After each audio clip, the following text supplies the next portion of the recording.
The following is brought to you by the Social Suplex Podcast Network.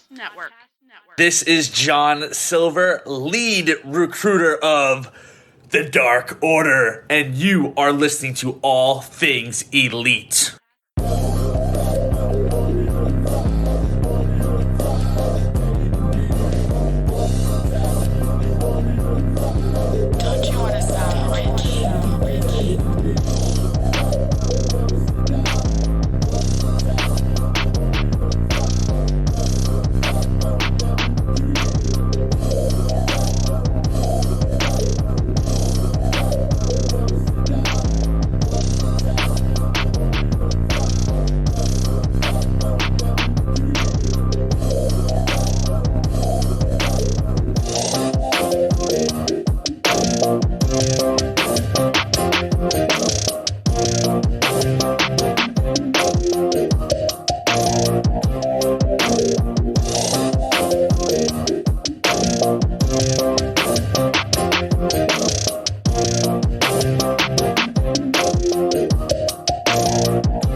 Hello, everybody. Welcome to the 197th episode of Social Suplex's podcast about AEW with a proclivity for positivity. Welcome to All Things Elite. My name is Austin Sumwitz. I am the host of this lovely show, and joining with me, as always, is my good buddy and friend Floyd Johnson Jr. My man, how you doing?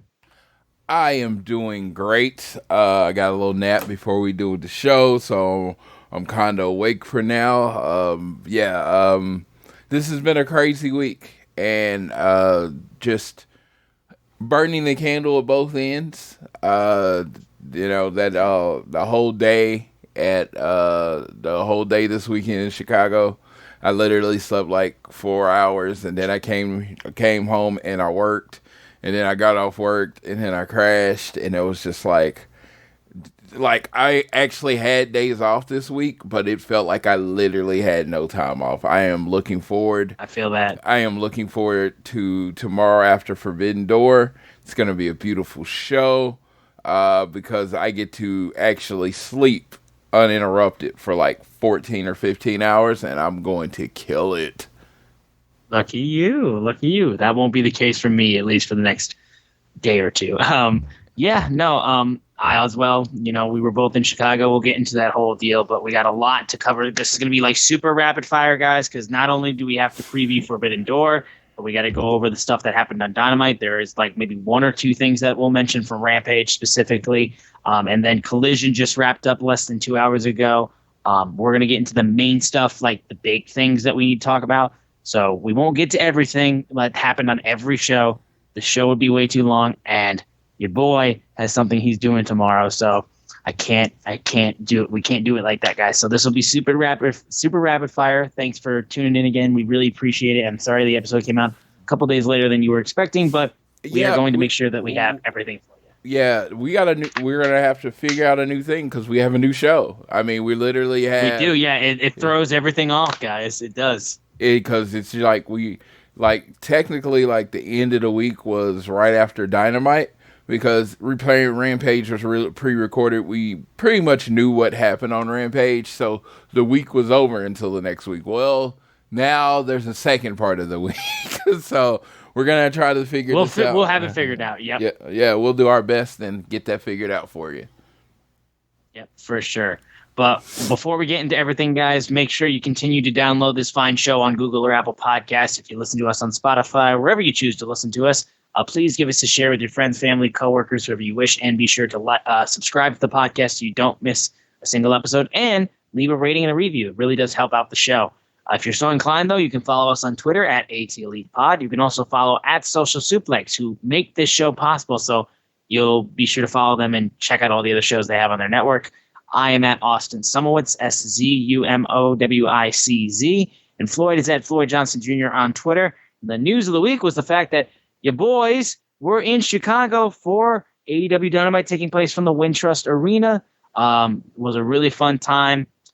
I got to see my favorite wrestler live in person for the first time in over a year. I hadn't seen him in person in a ring since Double or Nothing 2022, and that now ill-fated match and that controversial match that now lives in infamy. But now I got to see him in a ring, and he got to say he's a Collision guy. He's not even supposed to be here. It was very funny. But that show was a lot of fun. The crowd was kicking. And yeah, it was good to be the first time I was back in Wintrust since Revolution 2020. So, it was cool to be back in that arena for a split second too. But got to meet up with my friend Tyler too. So shout out to him as well. Gotta say, I'm gonna go. I flew into Chicago super early this morning. Really quick day. Met up with Tyler. We were kind of celebrating his birthday. It was a few days earlier, but we were celebrating his birthday that day. Went to ate White Castle. I know everybody wanted to hear that. Went to Pro Wrestling Tees. Got my CMFTR shirts. Didn't get my Larry shirt, which is, and people, and Tyler's like, I knew you were getting your Larry shirt. And I was like, I got to tell you. I was like, I had a decision to make. And I was like, there's one thing I've been praying for the last year, and I call them like wrestling prayers. It wasn't like I was putting my hands together down on my knees asking God, no, but I was kind of like really, really hoping for CMFTR. So I made sure I got those shirts. That was the thing, and I wasn't, I didn't, in this case, I didn't have a lot of money to spend. I was definitely trying to be frugal on the trip. So I just bought the CMFTR shirts. We had this place called Steve's Bites by Wintrust. Dude, Tyler had a salmon patty, and I had a burger, and it was like the most amazing food ever. So if you're by Wintrust, go find this little place called Steve's Bites. Like, it was really good. Then we got to walk around with Austin and Sid for about an hour. I joked that was the most of Chicago I'd actually seen, because what I go in there for is wrestling events. Got to see Christine before the show. Got a picture with her. Shining Polaris on Twitter, if you did not know. And then we got to watch the show. And one of the first things I saw, so Dax showed a video of him being on an airplane with Finley, and I was like, well, maybe they're should go to Dynamite. And then Tyler, of course, was like, they might be headed to Toronto. I was like, I don't know. Now you got me confused. Cash didn't really post anything that day, so it was kind of crazy. And I was like, oh, so Ricky Starks came out to fight the Bang Bang Gang. And yeah, and then we got our moment. So, dude, I will say this. It sucked missing the second coming. It really did. But I think Austin can agree, as a whole show, our Dynamite show was better than that Collision show.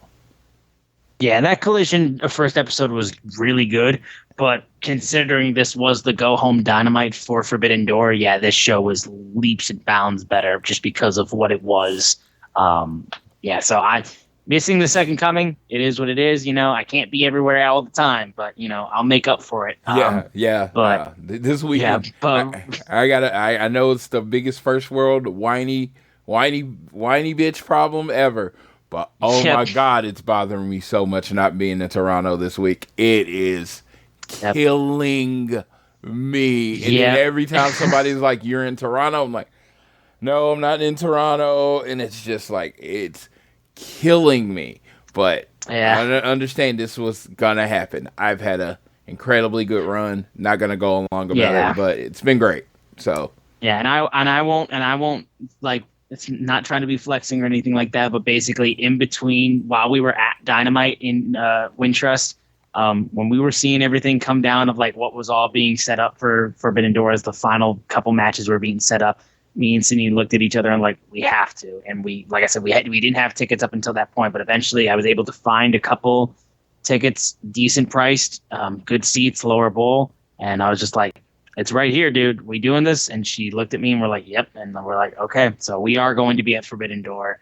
And I'm incredibly stoked about it. I won't dwell on it too much because I wish my boy Floyd was with us too. And passports and all that, and just like it can't all happen. I will tell everybody this. How I work. It was so funny because I was like, it was bothering me, can't go to the door. And then my friend was like, well, I can't do this either. And he's like, if that makes you feel any better. And I always hated that craze. I'm not going to go on along to it because it doesn't make me feel better that you can't go either. It sucks. It sucks for both of us. But I'm also this thing. I can be not happy that I am not going, but I can be extremely happy that you're going. I am very happy that you and your sister gets this moment, and you're going to be in a Forbidden Door. The crowd is going to be freaking stupid. It's going to be sold out. It's a Canadian crowd. If Collision was any interest, if Collision was any inclination, it's going to be and I am insane. I am ecstatic that you get to be there. Don't like I get, we are humans with complicated feelings. I can both be happy for you and sad for me at the same time. It's how it is, man. Yeah, but regardless, a lot of stuff was set up for Forbidden Door this week in AEW. Specifically, we'll get to the main things for things. I will also mention too, AEW Dynamite. The rating peaked with the concession stand brawl. Shout out Jeff Jarrett and Mark Briscoe. It was a lot of fun, and I got to see Christopher Daniels on Dynamite. That's a rare fucking sight these days. So I will take that. I gotta say. I didn't even know he knew where Dynamite was. No, I'm just kidding. But no, I know he works there. I know he works there every week. But it'd been so long since we'd seen him on TV. It has been. Dude. Yeah. I see him on ROH television all the time, but never on Dynamite. So, congrats on coming. It was like this random hodgepodge of people came out to take out Satnam Singh. It was hilarious. Yeah, no, it was incredibly funny. We now, in terms of other things, we had Adam Cole and MJF go face to face, and they did the blind eliminator draw for tag team title tournament sort of thing. And backstage, they drew MJF and Adam Cole's name, so they will be forced to tag with each other in this blind tag team eliminator tournament. And they were so furious. They both said, "Shut up, Shivani," and MJF was like, "You want me to wrestle every week? What are you, some sick pervert?" But regardless, Adam Cole goats MJF to fully accepting Tanahashi's challenge, so that was a big thing. But then on Rampage, Adam Cole was then gifted a different thing from MJF, being like, "Thanks for being such a great teammate and partner. I got you booked for Forbidden Door against filthy Tom Lawler." And they get jumped, and they immediately Tom Lawler and Royce Isaacs jump Adam Cole, and Team Filthy is going after him. And MJF's like, "I'll save you," and he just takes off his olive thing, taking so long, and eventually he's like, "I just missed him." Literally, there was a lot of funny things that night. That was the funniest thing. That just the timing, and is like you knew what he was doing, but it was still hilarious how he pulled it off. He pulled it off so well. So that was another match that got announced too, which was a huge, exciting thing. I gotta say the comedic timing of that was great. Like I said, because there was a lot of other incredibly funny shit. Now in the tag match between Orange Cassidy and Shibata versus Daniel Garcia and Zack Sabre Jr., that set up that at Forbidden Door we'll be getting a 4-way for the All Atlantic title with all 4 of those men, which, oh my God, I have to say. Also, there's a point where Daniel Garcia, I believe, did his little like dance where he gyrates his fucking dick in people's face. I'm just gonna call it his shimmy. He did that, yeah. His shimmy. He did his shimmy, and the crowd after he did that, I think in the face of Orange Cassidy, the crowd chanted "You sick fuck," which I thought was incredibly funny, and also Orange Cassidy also imitated it, which was very funny. But so that 4-way though is going to be wild, for that international title, which again is slowly but surely, dude. Like I said, I'm glad that the TNT title has now become interesting after the acquisition of it by Luchasaurus winning it, but also kind of sort of Christian holding the title and making it matter. International title, man, dude, that belt is still top tier stuff for AEW, I gotta say. OC is really making this belt matter. I mean, they've had the 2 champions have both been amazing.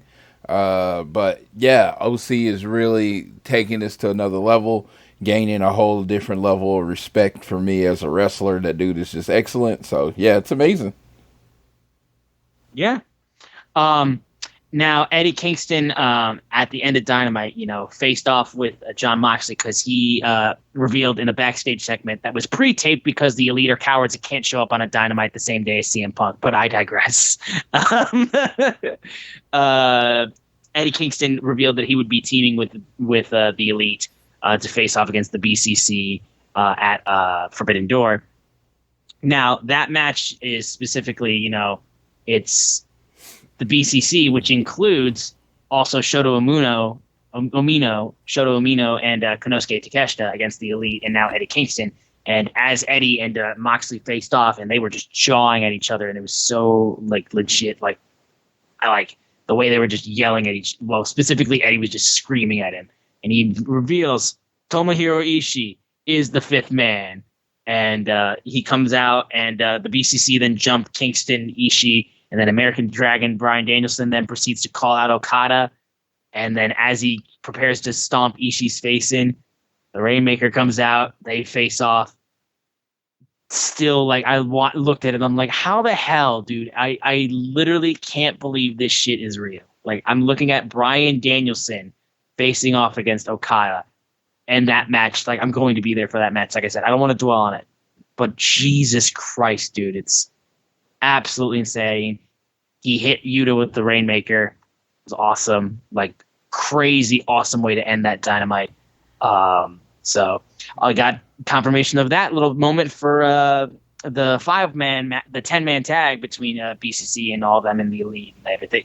So that's gonna be awesome. Yeah, my only problem with Eddie Kingston, I loved him. I don't know. It's a nitpick, and I'll move on really quick. Is that I don't like you and I don't respect you. I can say I don't like you. We're not friends. I don't like you. I'll fight with you. But the whole I don't respect you thing, to me, that means I got to beat you up. That kind of thing. It's I don't know I don't know if I can tag with somebody that's flat out telling me to my face they don't respect me. Well, remember though, Eddie Kingston's the same guy that during the first ever Anarchy in the Arena, literally fought his own teammates, because he couldn't burn a guy to death. Yes. Eddie Kingston. It absolutely fits Eddie Kingston being no, I don't like you and I don't respect you. And if you cross me, I will take your head and throw it down the stairs. And I love it. I hate Claudio. That's kind of to keep it at the front, the ROH title at the front. And it's kind of funny because even my friend Jason asked, why does he hate Claudio so much? And I was like, dude, it goes back years to stuff I don't know. It's just established that Eddie Kingston... Old school. Yeah, it's just established that Eddie Kingston hates Claudio Castagnoli. And he's like, oh, I was like, yeah, I can't even tell you their whole story. They just hate each other. I'm like, this goes back over independence, over the years. Oh, yeah, this is a storyline that's been building for years. But I can't tell you fully why he hates Claudio. Yeah, but just know there's levels to this shit. Yeah, but over on Rampage side of things, like we mentioned, Filthy Tom Lawler thing happened on Rampage, but then the Acclaimed got interrupted by Public Enemy number 1 in Chicago, which is Harley Cameron, who my God, Jesus. I've literally never heard someone that, barely kind of known get booed that hard. Vicky Guerrero gets booed that hard. Dominic Mysterio gets booed. Don Callis gets booed that hard. They all did something to get booed that hard. Really, she hasn't done anything to get booed that hard. It was she did the same thing and did this rap. And honestly, if you heard through it, the rap was kind of impressive. But you couldn't hear it. It wasn't bad. Yeah, you couldn't hear a damn thing she said because she was getting it booed that hard. And you could tell she was kind of getting flustered because she kept repeating herself over and over again because no one knew she was going to get booed that hard. It was amazing. Yeah, and she starts to hit on Anthony Bowens, and he goes, I don't know if you got kicked in the head by a kangaroo too many times, but look at my gear, lady, I'm gay, which then led out to a he's gay chant, which, just gotta say, considering where we've come from in wrestling, one of the guys in the ring for that segment was literally part of a tag team like that was like a full on like, look at these two gay guys, like look, they're absolutely Dude. gay, but then they get ready to marry each other, but then all of a sudden like, oh wait, no, we're not gay, like no, why would you even think that, like, and now we have a wrestler proudly showing that he is like homosexual, and the crowd is chanting he's gay in a positive manner, and that same guy is in the ring seeing it happen, and he's just got a big smile on his face for the whole thing. Like, just think about how cool that shit is, man, for real. Dude, 1999, when I was just really starting to go to wrestling shows, that chant would have been a whole different thing. Just put it that way. So, and this was a very proud moment to be there for that. Yeah. And it led to eventually Johnny Mundo, Johnny Elite, Johnny TV now laying out Billy Gunn. So hi there. Now you can join up with Taya Valkyrie again, I guess. But No, welcome back. He is the perfect person for this role, working with QTV. QTV is kind of a mid-card comedy act, lower mid-card comedy act. And Johnny Elite does not have any problem with the comedy and being a part of this. I think it fits with his character. And the greatest thing is it gets them away from Will Hobbs, which they should be nowhere near Will Hobbs. They should not. Yes, please. Thank God. Now we had the main event of which had the face-off between Jungle Boy and Sonata. I gotta just say though, his real name is not pronounced Dookie, correct? It is Doki. Doki, yes. Justin Roberts did not do him any favors because he literally said Dookie. Yes, and it is hilarious. And let's go Dookie. And they Chicago thing. I don't know if they actually turned on Jungle Boy or cheered for Dookie. Like that's the thing. Cheered for Dookie. It was more so cheering for Dookie, I would say, but it definitely did help because I mean, like, look, the fans already don't have the best relationship with Jungle Boy. But first of all, though, Doki like showed out, like really great performance, I gotta say. But that was the only other thing I wanted to mention from Rampage. I was just like, oh, poor Jungle Boy, you're getting out performed and out cheered by a guy named Dookie. Well, thought to be named Dookie. But, and I understand why they booked the match they did, but I would have to question why Jungle Boy is going fight for fight with someone from the lower card of New Japan when he's about to fight the world champion. But hey, you know what? I digress. It's an all-star game. Don't question it too much. Exactly. Whatever. But then, in terms of Collision, we had the announcement of, because Sting and Darby Allin will be going up against the Les Suzuki Gods of Chris Jericho, Sammy Guevara, and Minoru Suzuki. Sorry, I'm getting cats going in and out of my room at the same time. But so they had that, and Sting and Darby Allin will be going up against them, but they didn't know who their partner was. It was pretty easy to figure out, but they did officially reveal, yes, it is Tetsuya Naito. So that is a thing that is happening. That is a six-man match. I love that they never asked Sting or Darby never had to say it. It was just like the crowd knew, and they just pointed. And Sting pointed, and then his music hit. And, you know, Naito, big-time entrance with the white suit on and that look on his face, and Jericho selling the shit out of it. And apparently Sammy couldn't make it into Toronto today.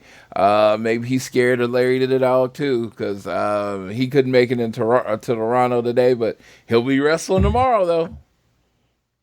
Oh yeah, he will be. So that was a huge way that opened Collision. In fact, also gotta say, slight thing. What'd you think of the Saturday night main event style intro, where they had like both the main event teams like do a quick little like action promo before the intro started with Saturday Night's All Right for Fighting? Dude, it was so funny because I turned on, I had it on Fox accidentally, and I was waiting on it to show up, so I did about a minute late, and I had to see comments online, so I rewound it, and it helps that intro music so much. Because, you know, they talk, and then they have the intro music. I feel like because of the talking before and then leading into the intro music, it actually makes the intro music work better. I'll agree to that. I thought when I heard you guys like dogging on Saturday Night's All Right for Fighting, I was just like, don't you dare hate on Elton John like that. I will take Elton John in wrestling every day of the week. I will clearly state this. It is a good song. I like Elton John. I don't think it's a good song for wrestling. I will fight you on this, dog. I will fight you. Give me Benny and the Jets, and I'll be okay with that because that does not fit wrestling. I will say, but that song bangs though. It does, yes, dude. My wife laughs at me because random times during the week I'll just be going through the house, Benny and the Jets, just for no reason. And she'll look at me like, "What the fuck? Why are you singing Elton John?" So I love that song. It's one of my favorites. Yeah. So. No, but yeah, good song. Back to the original point. I do think having the beginning part, then the song, putting those two things together actually does put you in the wrestling vibe. It puts you in the wrestling vibe. It's just that song originally. It's like, oh, is a sport about to come on? I guess. But then it was like, but with the fight feel and Dax throwing in and they're throwing in their lines and everybody seeming pissed off, it gets you fired up. Grip your balls tight. Yes. Shout out the Brody King and Andrade match of the night for sure. And also shout out the guy in the front row who was like doing the stupid face next to Julia Hart. Meme worthy, 1,000 times worthy. Like, you are doing the internet a huge service, sir. Thank you so much. Yes, Brody King and Andrade kind of tore it down again, and this is what Andrade does. And I don't like, it works in AEW. I don't think it would have worked where he worked before. He just puts on fucking banger matches, and Brody King is, God, I just think he's one of the best big men in wrestling, and it was just such a good match. And there was the psychology of working the leg and building to that figure eight, and then he sold the shoulder on the figure eight. I was like, man, I'm trying not to like get into how much they know what the hell they're doing, right? And they have effectively turned Andrade face, and I wonder if this is going to turn the Ingobernable's face, because you know it's coming. Andrade's not going to keep just getting jumped by, he's not going to keep just getting jumped by House of Black every week. It's coming. They're coming. His crew is coming, and it's just like, oh, so they're going to be faces now, and that's pretty cool. Yeah, absolutely.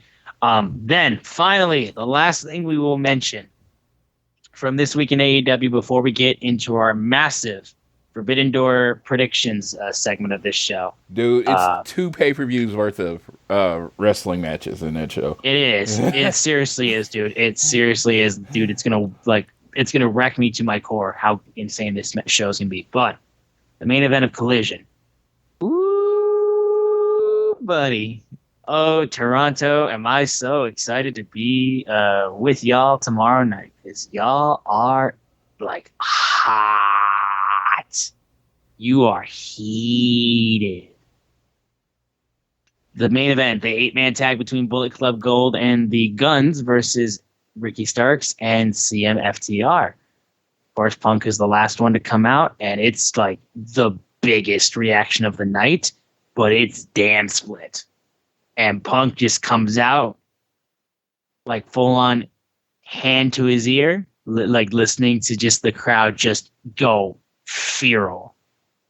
Like, I was grinning ear to ear for this entire thing. And Punk fucked with this crowd so much. Whether it be him going to the outside and doing push-ups outside the ring, whether it him literally doing Hulk Hogan's finish, big boot, hand to the ear, leg drop. He's doing Hogan shit. He is fucking with you so hard. Whether it be what he said after the show went off the air, when he was like, I take full responsibility as team leader for the loss, but just like, I'm going to keep coming back and I'm going to keep fighting hard and getting better, just like your Toronto Maple Leafs. Get owned. And the crowd even had to pop for that little moment too.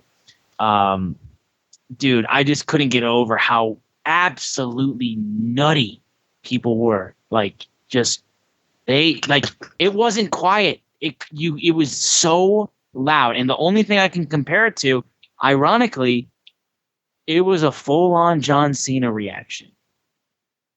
Like, it was split, definitely. Maybe more so to the boo side of things, which again does not bother me. But people just couldn't help themselves. It was the biggest reaction, and it just leads me to knowing that we are going to get to this moment where this man turns heel. Because even when he first came back on Collision, but like on Dynamite this past week, actually, while the little video segment was going for whatever was happening on Dynamite next, he's teasing like, which tunnel do I go down again? Like, come on, guys. This guy is going to turn heel, and he's going to light shit up. It's going to be amazing.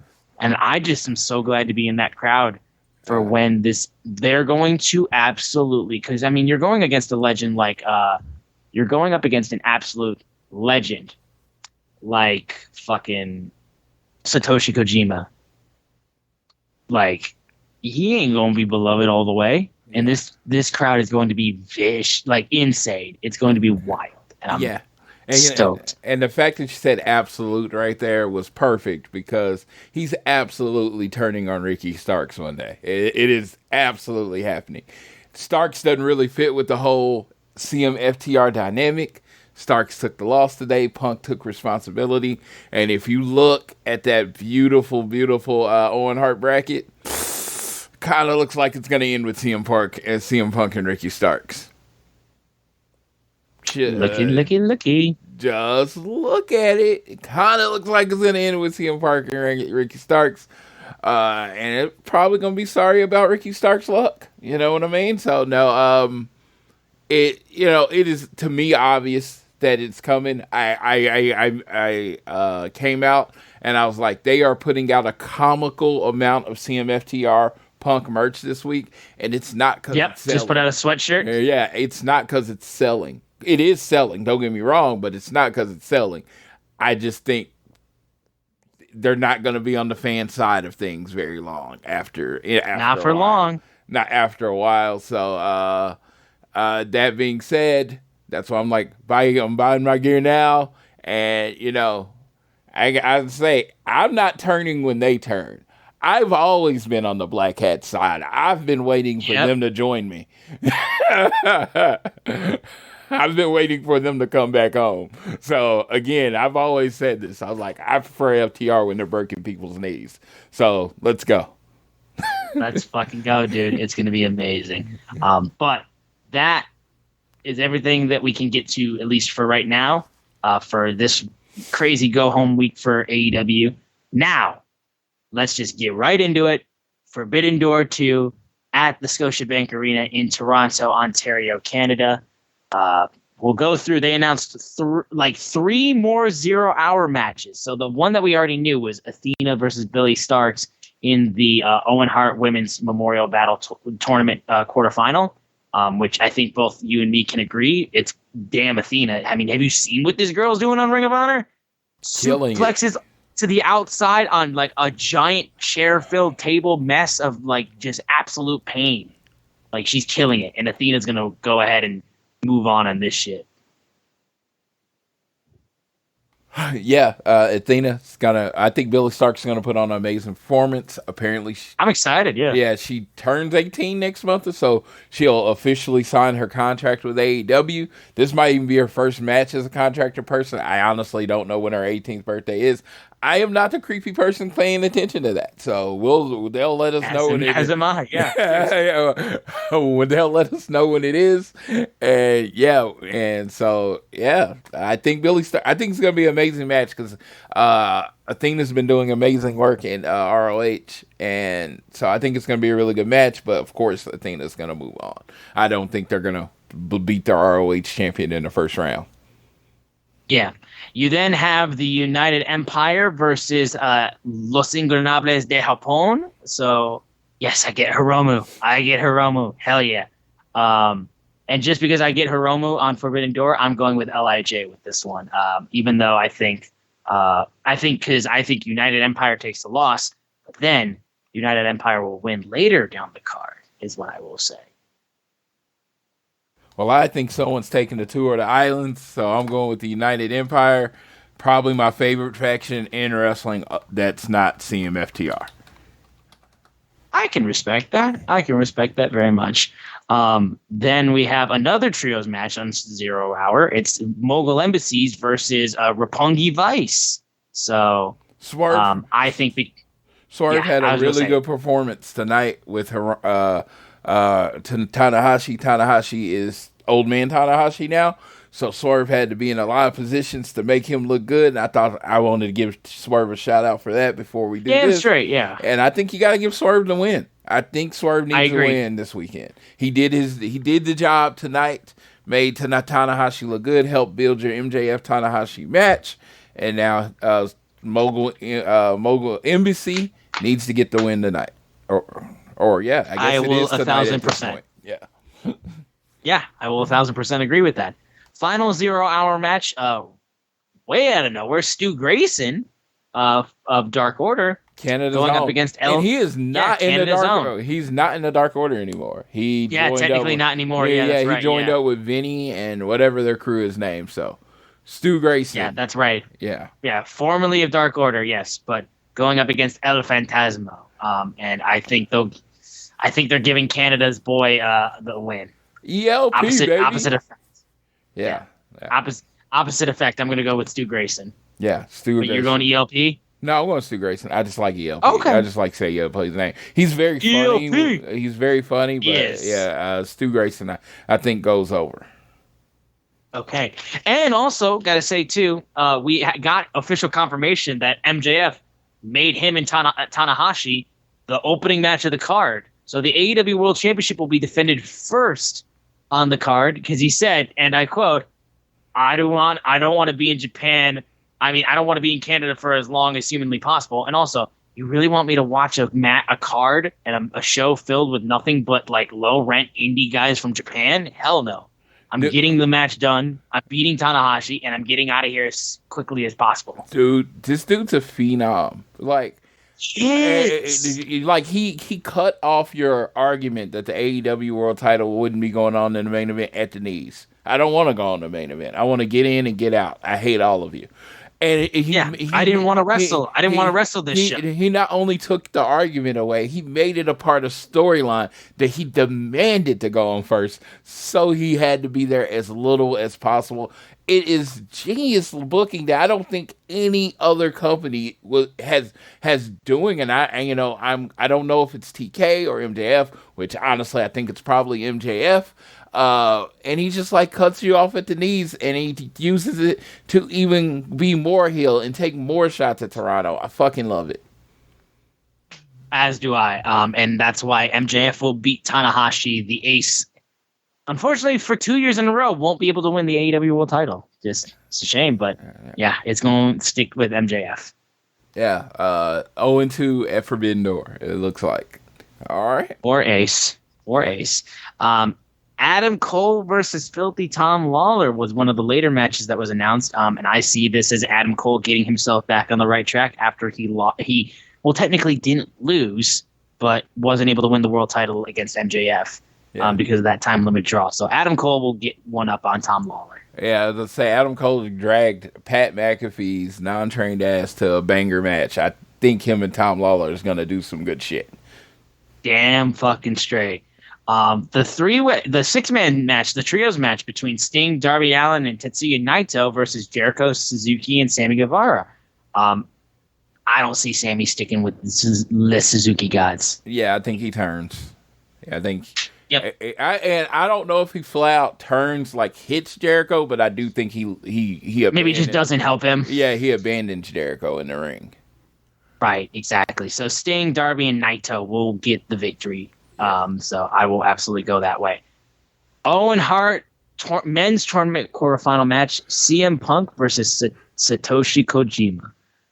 I'm going to be at CM Punk's first singles match since he was go bye-bye at Brawl Out.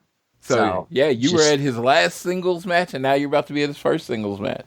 No, that's not true. That's not true. I wasn't at All Out 2022. I wasn't at the Moxley Omen. You weren't at All Out? I was not at. I wasn't. No, I was very bummed out about that. In my brain, you were there. I don't know why, but I guess I'm just used to you. In spirit, I was. I couldn't. I was not able to be there. Though, yeah, no. I'm just used to you being in Chicago, so my bad. Sorry. It is what it is. Yeah, but you. No. Well, I was there for the last one. Now you get to be there for the first singles match back. The podcast makes sure we make this shit happen. Yes, I swear. Dude. In the world, I will burn the world. I will find the world and set a match if CM Punk does not beat Kojima pretty convincingly. Absolutely. And I'm telling you right now, dude, on the other side of the bracket, we have Roderick Strong versus Samoa Joe. You are giving me CM Punk versus Samoa Joe in a singles match at AEW. You are giving me that. It's on the other side of the bracket? Yes. It's on the other side of the bracket, dude. So it's. I mean, it's like it's on the same side of the bracket, but it's going to be. Yeah. It would be the semifinal match. Basically. Yeah. Okay. So yeah, semifinal match, main event of a Collision soon. It's going to be CM Punk versus Samoa Joe. Wow. Give them at least 30 minutes and let them do their thing. Let them go. Toronto can either be happy or sad or angry or whatever. Y'all can't figure out your emotions. You're just like constantly in a state of just like you can't control yourself. So it is amazing how split the crowd was tonight. At one point, hysterical, dude. It was so amazing. I couldn't tell what anyone was chanting because they were doing dual chants, but they were doing them at the same time. Yes. So it was just reaction, you know. So exactly. Crazy. So, and that just has a huge smile on my face because I know my boy CM Punk's going to get the job done. All respect, Kojima-san, but you are fucked. And special message to Tony Khan. What the fuck? The greatest tag team on this planet is not on Forbidden Door. A year after winning New Japan Gold and representing AEW at Forbidden Door, they're not even on the fucking card. Hey man, at least they were at the show you were at. They were at Double or Nothing. No, but they're not at the pay-per-view. I'm very upset because it's just like this show card. It's actually really, really crazy because this show is so loaded that you don't have people like FTR. They're not in the match. Britt Baker's not featured on the show. I don't believe. Right, dude. You're like you got some big names that are not on the show, and this card is loaded. It's an all-star game, and again, everybody can't get a spot. But the fact that there's not one tag match on the show, like one actual 2-on-2 tag match, seems weird to me. Yeah, it's a lot of trios. There's a 10-man match, dude. There's 4-way, and there's a lot of really big singles matches. So when FTR is like, "Oh yeah, you made us the champs, but we're still second-class citizens," I'm just saying. They got a reason to put those black hats on, guys. The Young Bucks are still on the fucking show, like. You know? Exactly. Yeah. The elite, the whole elite is still on the show, quote unquote. Speaking of that match, we'll just talk about that match right now. Yeah, Blackpool Combat Club, Shota Umino, or is it Umino or is it Umuno? Oh, it's Umino. You're right. Okay. Umino, yep, Shota Umino. And Konosuke Takeshita versus the Elite, Eddie Kingston, and Tomohiro Ishii. Screw everybody. This is a tough one, honestly. Screw everybody in this match. I'm rooting for Takeshita. That's it. Yeah, see, that's the thing. I hate everybody on both sides, so I'll just root for Takeshita. I like Eddie Kingston, dog. It is Cinnabon. Even as a CM Punk fan, I like Eddie Kingston. Cinnabon for life. Oh no, yeah, Eddie Kingston. I just hope he backhands everybody except Takeshita. No, Takeshita does not deserve to be hit in the face. That is against the rules. Right. It's too pretty. If you have not realized, I am fully a Takeshita guy. Fully on board. Cinnabon for life, once a week in honor of Takeshita. That's my guy. There you go. I'm going to go with you as well. I will pick BCC, Shota, and Konosuke Takeshita as the ones winning this because I just can't see the Elite being able to get the job done right now. So that's what I'm going with as well. The four-way for the AEW International Championship: Daniel Garcia, Orange Cassidy, Katsuyori Shibata, and Zack Sabre Jr. Is it weird to say that Daniel Garcia could win this? He's going to be the one that loses. He is literally the only one in the match without a belt. So I mean, that's the thing. I know that, yes. Yeah, I think... No, the genius thing would be to have somebody... The way Orange Cassidy loses the belt is not losing the belt. But honestly, I don't think it's at the... I think you use the run to build a heel or build someone. And right. I don't think losing in a fatal four-way builds anyone, so I think Orange That's Cassidy... the thing, yeah. Like I said, think he like... pins Daniel Garcia and moves on. Yeah, that's the thing, is like, I do think that this could have been a point where Orange Cassidy could have lost the belt in that sort of way, but just considering the people in the match, Orange Cassidy will retain. I mean, like, it could have been like a way that just completely fucking flipped everybody's lid, but I just don't see AEW in those kind of like swerve victories. I think they've done what Jay Cargill done for the TBS title. Orange Cassidy has done for the international title in a shorter amount of time, which is awesome. And I don't waste the loss again. Don't make the same mistake twice. Nah, this one, yeah.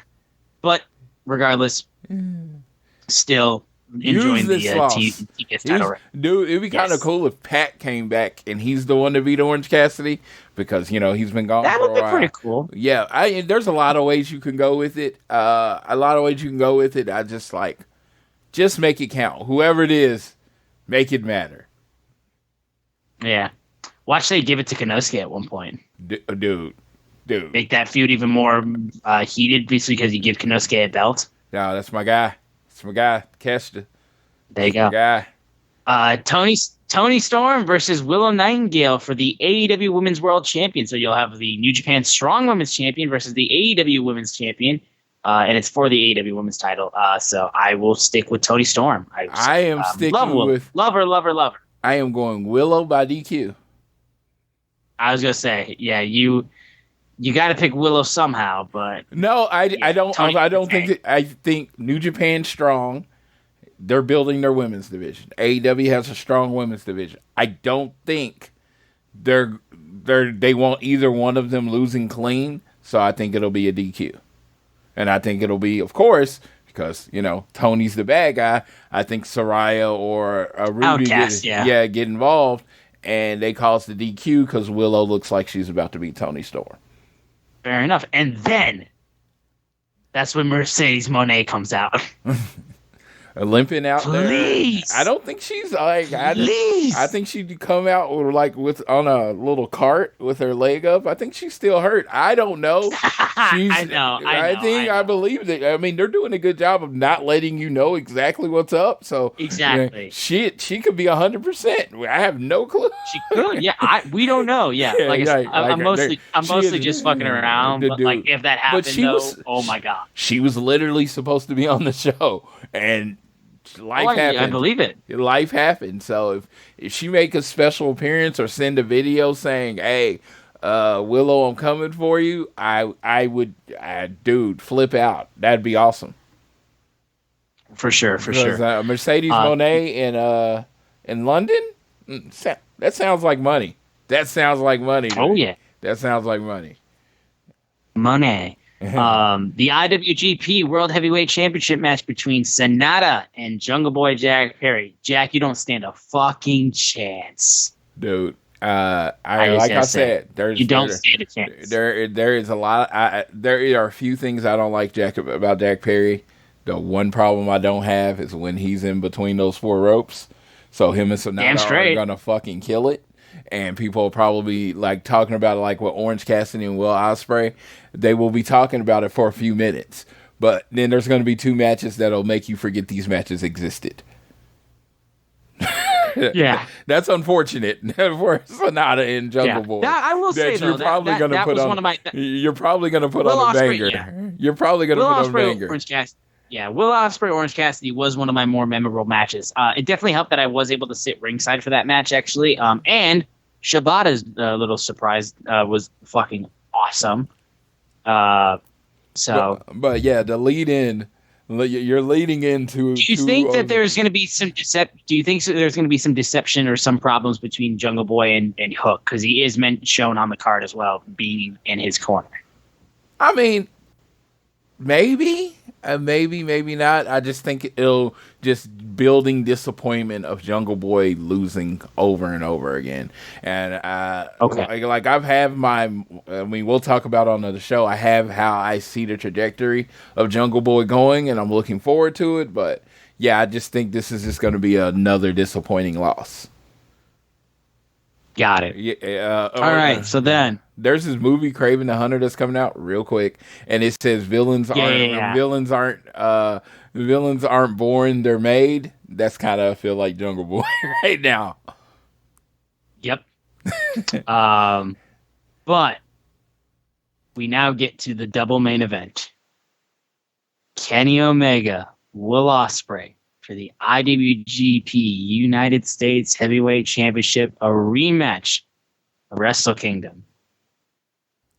I will put these my God. I will put these two matches at the top of the card against the top two matches of any card in wrestling history. It's insane, dude. I've never seen such a double main event where it's like, dude, like, oh my fucking God. Dude, I mean, Kenny and Will just did a 6 in I believe it was a 6 something in New Japan. I did not Google it, so if that number is wrong, but I believe they just did a 6 in January, and now January 4th. I will confirm. And now it is June 25th, and June 25th. 6 months later, and they get to run it back, and they were both pretty. It was a 6.25. Yeah, it was a 6.25. 6.25, and they were pretty clear, and everybody said, like, that watched it. I couldn't see it. But everybody said they left something on the table. And I think, yeah. Here's the table. You're going to be in Canada. You are going to be in Toronto, one of the best wrestling cities in the world. You're going to have Kenny Omega will be back in Canada. Yeah, you're going to have a capacity crowd.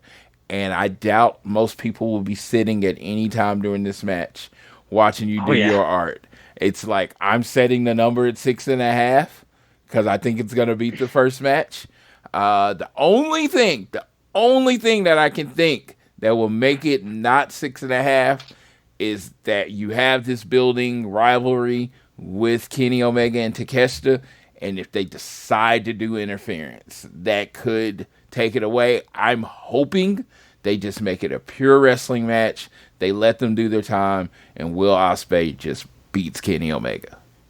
You can save the interference after the match is over. Yeah. You can have Takeshita come clothesline them after the match or whatever, but dude, just let these dudes paint their. I mean, but that being said, though, that on Dynamite they did have Don Callis come over to Will Ospreay, being like, hoping for a quick 1-2-3 victory. Yep. So I'm just saying. And I mean, they've set the stage for interference, and there probably is going to be interference, but I really don't want there to be interference, but. I understand. You don't always get what you want. For your non-interference match, though, because I'm pretty sure you're guaranteed to have just a straight up like banger wrestling match. On the other side of the main event, Bryan Danielson versus Kazuchika Okada. Yeah. Real quick, actually, I will say, I said Will Ospreay's winning. You got? Yeah, Will Ospreay's winning. Got it. Perfect. Okay, got that out of the way. Bryan Danielson, Kazuchika Okada. Yeah. The dreamiest of dream matches. Yeah, the one that's never happened before. Again, two of the best, probably the best Japanese performer of the last 10 years. More than likely, Bryan Danielson. A lot of people say the best American wrestler ever. You are talking about the Dragon versus the Rainmaker. Literally, you only have to say it. Like, there was Ricky the Dragon Steamboat before Bryan Danielson, and now Bryan Danielson's the Dragon. He literally just stole someone's name. The Rainmaker, Kazuchika Okada. I mean, there was no other Rainmaker, and there will be no other Rainmaker. He's the only one to do what he does. I mean, again, one of the best matches I've ever seen in my life includes Kazuchika Okada, one of the best matches I've ever seen in my life, and hold on, not even the best match. Two of my favorite WrestleMania moments ever include Bryan Danielson. Kofi Mania and WrestleMania, both Bryan Danielson involved. This dude is these are master artists. These are painters. These are like it's like if Tupac and Eminem got to go together in a rap battle. It's like, think of it like it's like if the 2013 Florida State Seminoles played against 2019 LSU Tigers. Dude, this is like the dreamiest of dreams, right? Bryan Danielson's career was supposed to be over. We were never supposed to get this match. Never. We weren't. Bryan Danielson was done. It's gonna be crazy for me to say I was at WrestleMania 34. I was at Daniel Bryan's return to wrestling when he faced I believe it was him and what was that match? I remember was that it was against the Miz. I know it was a tag match. Yeah. I know Miz was in it. Yes. Yeah.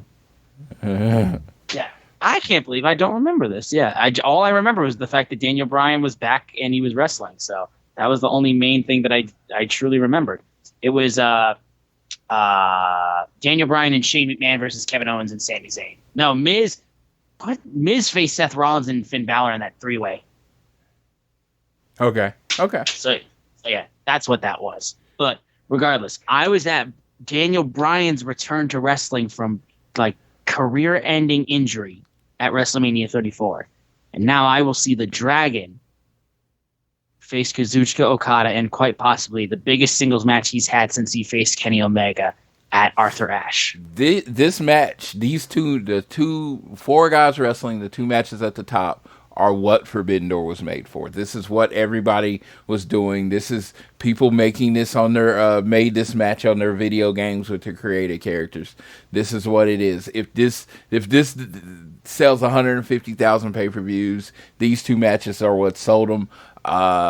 Dude, yeah, I am truly, and when I say this, I mean this. I hope people understand that when I mean this, I am truly ecstatic that you get to be in the building for this.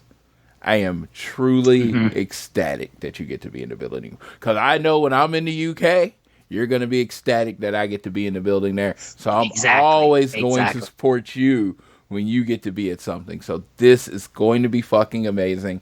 I hope you take this mental Rolodex, and when you're 80 years old and you got your great grandkids there, you're telling them about the time that you watched two of the greatest professional wrestling matches ever in the same night. Oh yeah. And I, for one, am going with the Dragon. I'm going with Bryan Danielson. I am going with Bryan Danielson. Also, I think this is going to lead to them eventually wrestling in Tokyo Dome. And I think the story is if Okada loses. I think the best story is if Okada loses. Exactly. Because, yeah, I just feel like it's just so much more interesting that way. And I love that there's no belts. So either one. Yes, exactly. It's just a straight up singles match. Who is the best in the world? Dude, All-Star Game. I'll tell you, if it was up to me, and I know it sells for other people, there would be no belts on the line at Forbidden Door. The reason being, anybody could win. You know what I mean? It's like, when you throw belts in there, but yeah, Forbidden Door would be a true All-Star Game. It'll be like, this guy against this guy, your best against your best. Sure, because otherwise you'd be like, whoa, MJF Tanahashi, who could win? Or Jack Perry and Sonata, who could win? Or and nobody, any of that. No one, everybody brings their belts, but no belts are on the line. I just think that would be my thing. And again, somebody might say that's the stupidest idea ever, but I just think with a true All-Star Game. The only one that would make sense. Yeah, the only one that would make sense for the title to be on the line is the IWGP US Championship because they defended that at Wrestle Kingdom. Yep, and then you have a little ticker at the top, and you have the AEW side, and you have the New Japan side, and it's all the battle to see the superior brand. And, 1 year one team wins, 1 year the next team wins, and then you build storylines off of that. That's how I see it, but the way they're doing it's amazing. I think this is going to be clearly the pay-per-view of the year, And it sucks that my boys aren't on it, but I can get over that because this is probably going to be some of the best wrestling. You still got London. Yeah, and this is probably going to be some of the best wrestling you ever seen. So, when CM Punk comes out, I'm hoping they second him. They come out with him, and lets Punk do his thing, and the greatest trio of all time, and they just started. But yeah, no, the Bread Man, I'm hoping, and I don't know, I'm hoping from a little appearance from Kenta. I don't know. Oh, dude, I know if it's gonna happen, but I still hope it can happen. I'm still like I'm hoping for appearance from Kenta the same way I'm hoping for appearance from Mercedes Moné, just because oh my god, it would feel so good. It would feel so good. Yeah, and I don't know what happened with Kenta. Apparently it was money, or I don't know, storyline it was money, or it was something else, but yeah. But you gotta go to bed because you have a long day. And 4-hour drive to Toronto through the border and everything like that. It's gonna be fun. But everybody that's taking a moment to listen, I thank you for joining us today. Yeah, thank you guys so much. Seriously, like we appreciate y'all. Like I said, I'm blessed that I'll be able to. Grateful, I will say, actually, more so. Grateful that I'll be able to be there in a live capacity representing the podcast and just being at Forbidden Door 2. I couldn't believe I was at Forbidden Door 1. And the fact that I'm at 2, it's like absolutely crazy. But we will be back next week giving you the results and our feedback from Forbidden Door in Toronto. But thank you guys for watching. Please be sure to keep downloading this fine show on Google or Apple Podcasts if you listen to us on Spotify or wherever you choose to listen to us. Give us a share with your friends, family, coworkers, if you wish. Also, subscribe so you don't miss an episode. Leave a rating and a review, and follow us on Twitter at ATElitePod. Don't forget to follow at Social Suplex, who make this show possible as well, and check out all the other shows they have on their network. I'm at Austin Sumowitz, SZUMOWICZ. Floyd is at Floyd Johnson Jr. on Twitter. I will leave you personally with enjoy Forbidden Door, and also remember, love him, hate him, cheer him, boo him. You all do it because you know he's right. Enjoy wrestling. And Floyd, take us home on this episode of All Things Elite. All I will say is I'm usually long-winded on these, but just appreciate the times that we have right now. Appreciate the wrestling that we have. Appreciate everybody that you're getting to watch it with. Look for the things that you love. Focus on that and not the things that you hate. And with that, I leave you how I always leave you, whether it is home, work, or school. Always do your best to be elite.